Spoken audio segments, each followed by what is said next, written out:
প্রচণ্ড সূর্যের উত্তাপ ও ভ্যাপসা গরমে জয়পুরহাটের পাঁচবিবিতে পথচারী, দোকানদার, হাটুরে, ভ্যানরিক্সা ও বাসট্রাকের যাত্রীচালকদের শীতল পানি পান করা ঠান্ডা শরবত বিতরণ করা হয়েছে।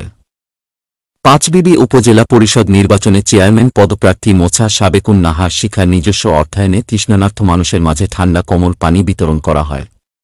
মানবিক এ মহিলা বাংলাদেশ মানবাধিকার কমিশনের বিশেষ প্রতিনিধি ও শিখা ট্রাস্ট ফাউন্ডেশনের চেয়ারম্যান। তিনি অনেক আগে থেকেই সমাজের গরিব, অসহায় ও অবহেলিত মানুষের জন্য সহায়তাপূর্ণ কাজ করে আসছেন। বিস্তারিত দেখুন জয়পুরহাট থেকে আব্দুল কাইজুমের পাঠানো প্রতিবেদনে। শ্রমিক ফেডারেশন পাঁচবিবি উপজেলায়